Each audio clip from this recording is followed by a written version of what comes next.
This is Basso, a community located in Kokolada Area Council of Abuja.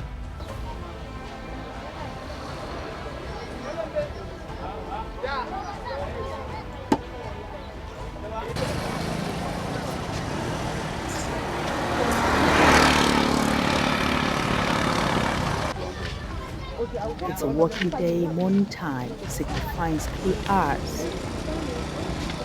However, a good number of young persons within school ages are seen either idling around or looking for ways to earn a living. Another problem which we are encountering is absence of structure for our children that go to school. We are operating on a makeshift. Such roofs and other things. We have been provided with a primary school here in this locality for I think about 5 years, 6 years back. But there is no structure. We are operating in our respective houses, and that is not conducive enough for learning. So if there is any program, aimed at providing education or education facilities, that would be most welcome in this community. And we only have a primary school for that. We don't have we are not talking of secondary school or something of that nature.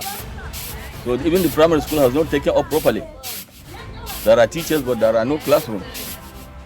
Total absence of classrooms.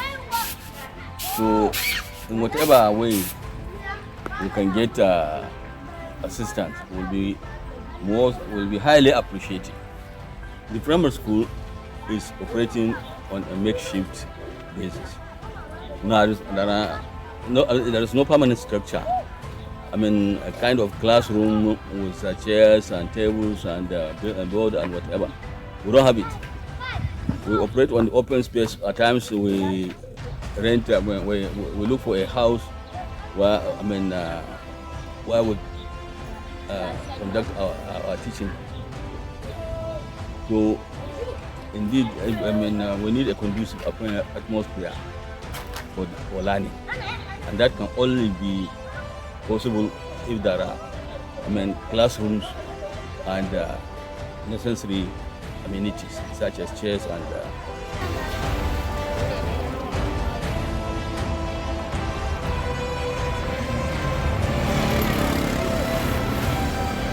A very big community with prospects for growth and development is being threatened by the growing population of either out-of-school children or school dropouts.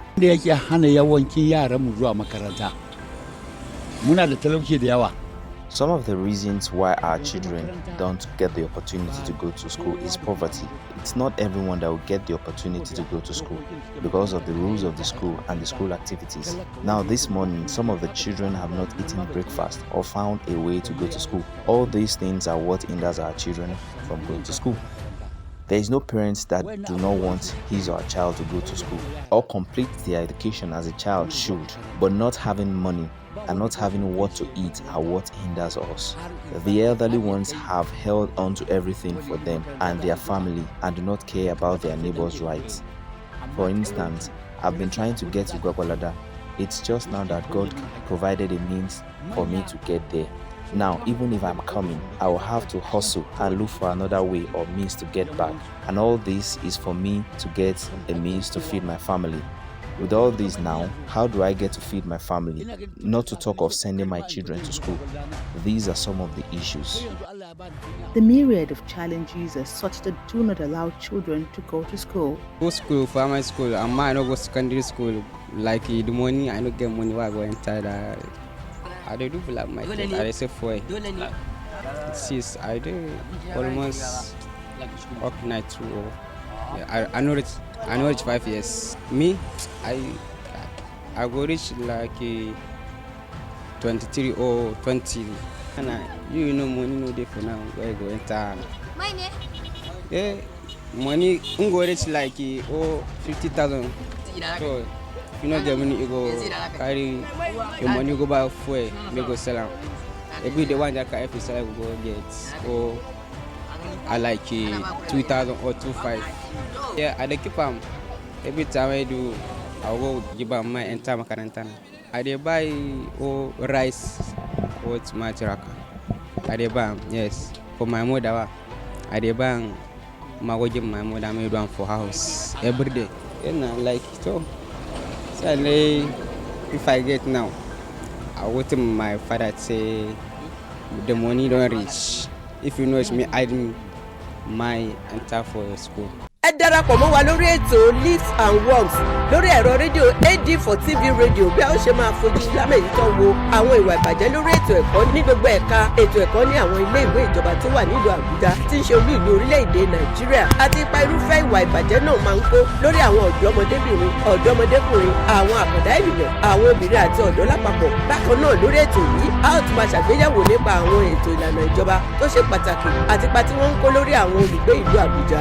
Ẹ fojú sọ́nà bí a ó ṣe máa jẹ̀gbádùn ètò alárinrin yìí lọ́sọ̀ọ̀sẹ̀. Ilé-iṣẹ́ AD for TV radio pẹ̀lú àjọṣepọ̀ ẹ̀ka ilé-iṣẹ́ Wọlé Ṣóyínká lórí ètò ìròyìn ìwádìí ló ṣe atọ́kùn ètò yìí pẹ̀lú ìrànlọ́wọ́ àjọ MacArthur Foundation.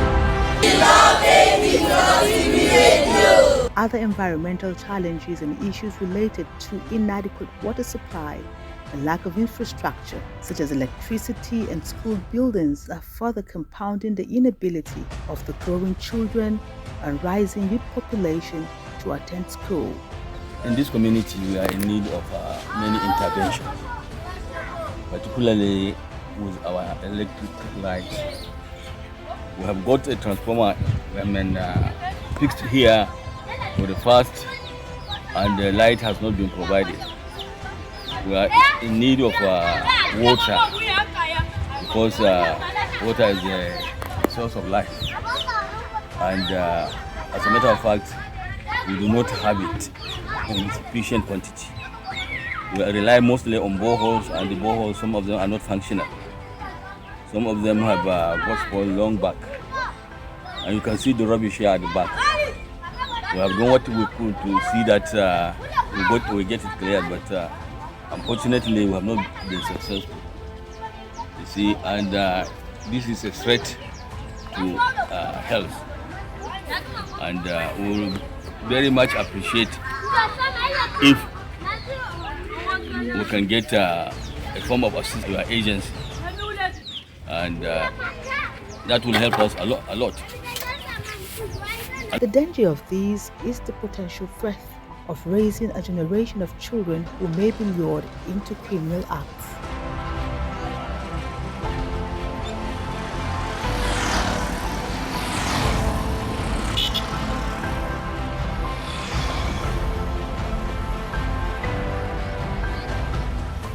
Economy, security, social biases, all of these things, they are interwoven.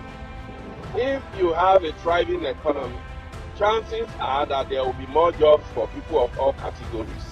And if the more people have jobs, the more busy they become.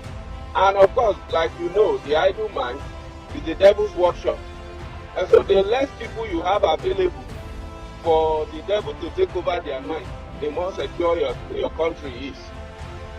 Most of the insecurities we are facing today is as a result of mass unemployment, mass illiteracy, and lack of opportunities for people who come from the poor background, making them available for mischief makers to hire them at the price of 1 meal maybe.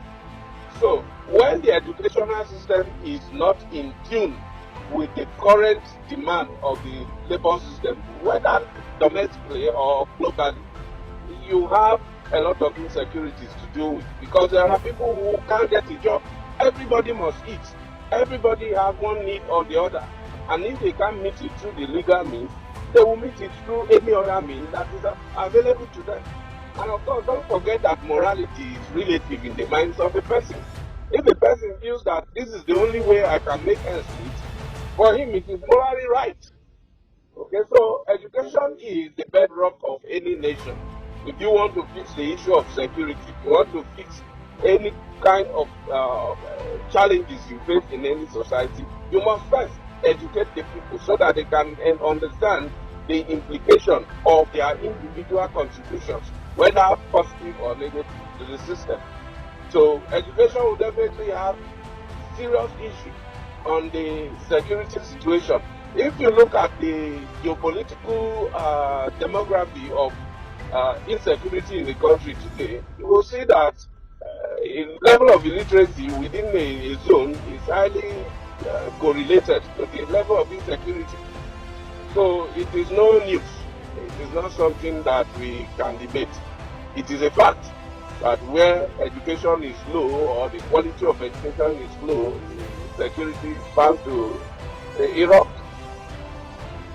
The lack of commitment from the government to education and rural development in communities like Basa is alarming, despite Nigeria's wealth. But what you should know is that the schooling system now has been kind of commercialized. Even public schools, the demands are many. And we have what we have here are kind of peasant farmers who live on day-to-day feeding, kind of. So good number of them cannot afford to send the children to secondary schools.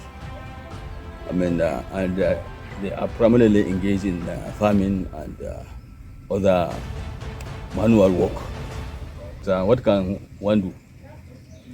Even if you want to assist, you can do. Assistance will be very minimal.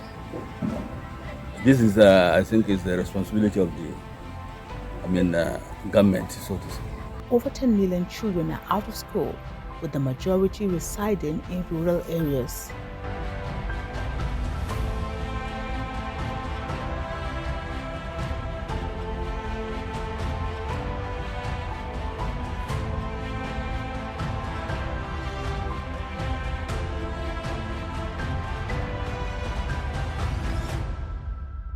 This neglect has devastating consequences, including increased poverty, unemployment, and social unrest.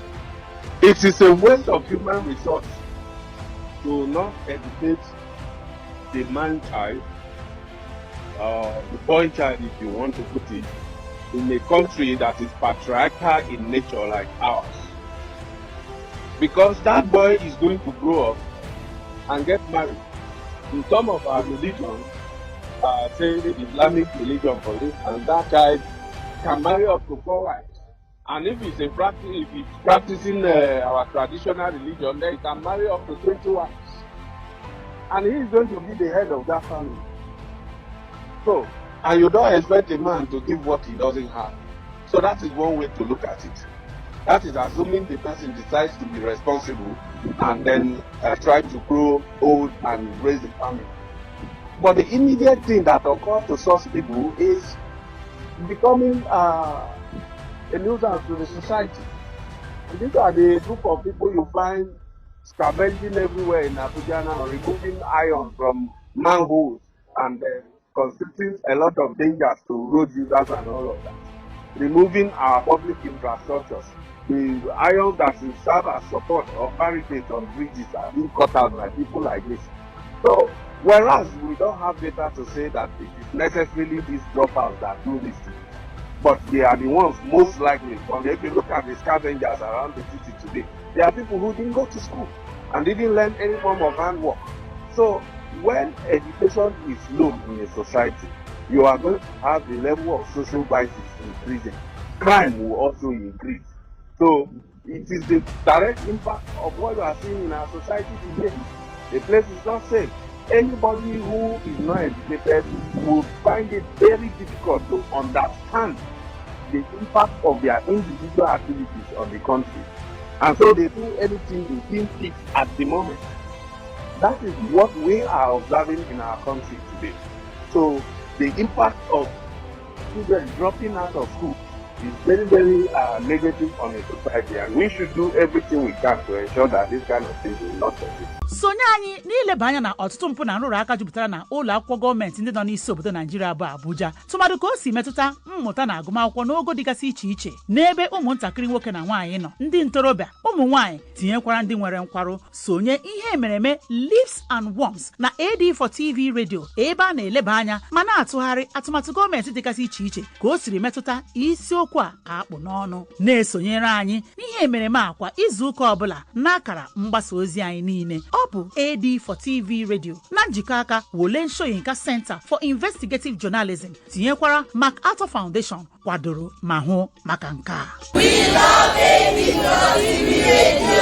The government's failure to provide basic infrastructure such as schools, healthcare facilities, and electricity perpetuates the circle of poverty. In Basa, the main Peko is over there, the main town of Peko. But this is an extension. And if we have any case of ill health or something to do with medical needs, we have to go all the way down there. Though it's not far, but at times there are emergencies. And when emergencies occur, one will have to, one will need a facility close by. Ordinary malaria, this and that can be treated. It often leads to days and particularly of children below the age of 5 and others, because they cannot withstand the disease brought about by malaria infection. So we have quite a number of fatalities. The absence of functional schools and trained teachers forces children to abandon their education, seeking alternative means of survival. This not only affects their future, but also undermines the community's potential for growth. Bauta ga dai association waya nan ya wuce nan, amma duk daga nan fai ko. You can see lights in other places, but in our community there is no light. And these transmission wires have been here for quite a long time. You can see the transmission wires all around us since Abuja was built, but there is no light in our community till now. In fact, we don't even have water, but once it's time for election, they will all be campaigning and promising that they will fulfill our needs. But once they are elected, you won't see them again. These are some of the issues we are facing.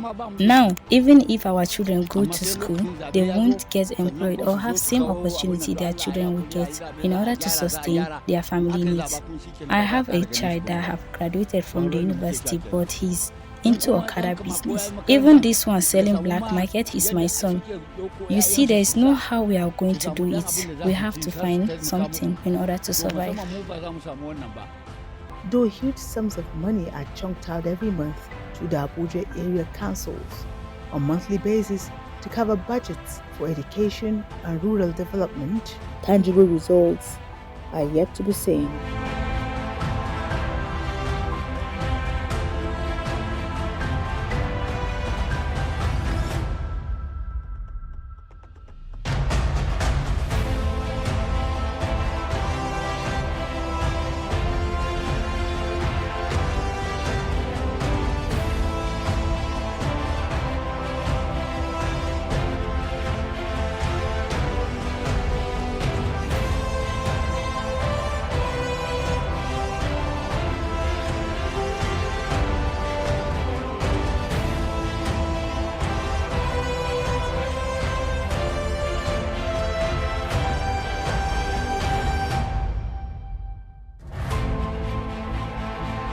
The Nigerian government's inability to address these issues raises concerns about its priority, allocating only 5.7% of the 2022 budget to education, far below the UNESCO recommended 15 to 20%, demonstrates lack of commitment to the nation's future. I have always advocated that the federal government of Nigeria, in collaboration with the other tiers of the government, the state government and the local government.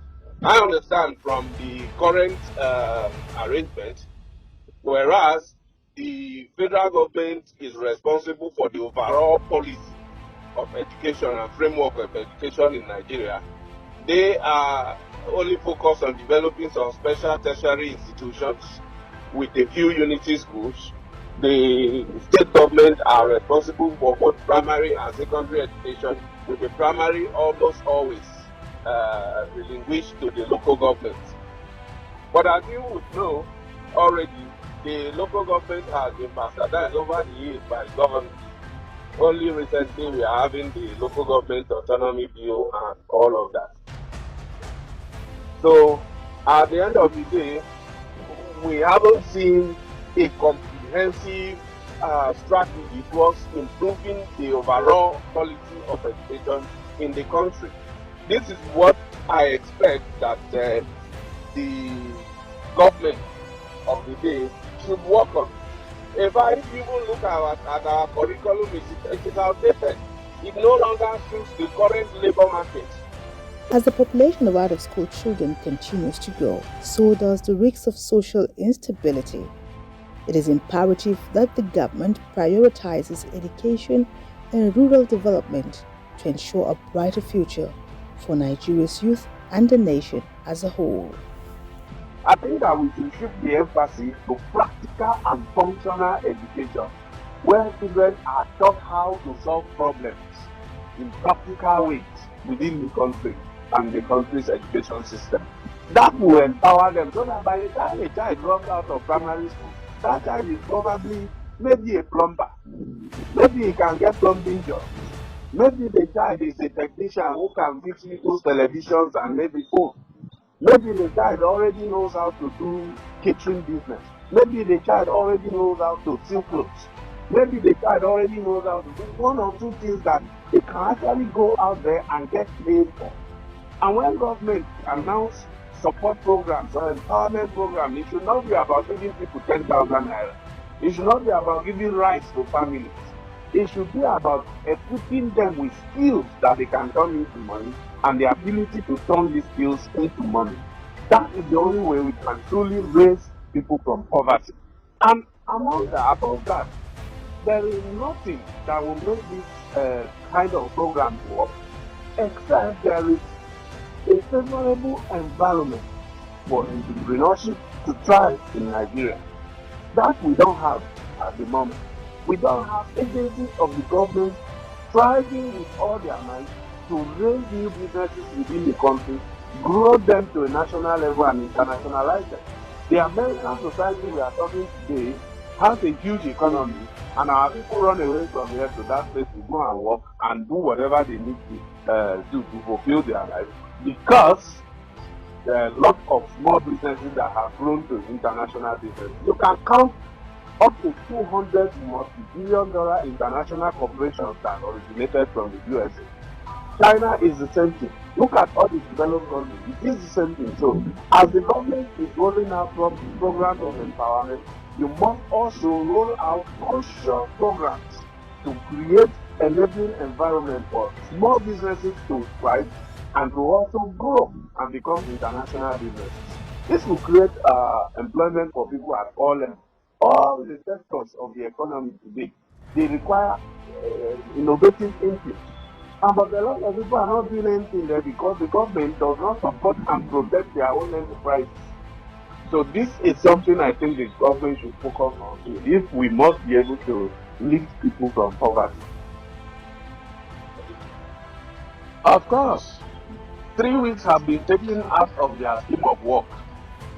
And then when they go back, how do you think they are going to make it up? It is either they leave the work that have been yet undone forever, or they rush to do them in a shorter period of time. And the people who have created the curriculum have created this segment of it based on the age of these children and the perceived level of assimilation per time for these children. So by the time you try to teach a child something that ought to be taught to him in 2 hours, in 30 minutes, you think they are going to grasp it? This will greatly affect the quality of education. So most times they will just prepare them for exams. Let's teach them how to answer exam questions. Some teachers will go as far as even practicing the exam question with them just so that they will pass. And then we move ahead. And these children will never have the opportunity to learn those things they have missed again in their entire life. Except when they grow and they are able to learn on their own and they can go back and learn it. And definitely it will impact their progress in education. So it's quite devastating to have this kind of situation. It will have definitely have significant negative impact.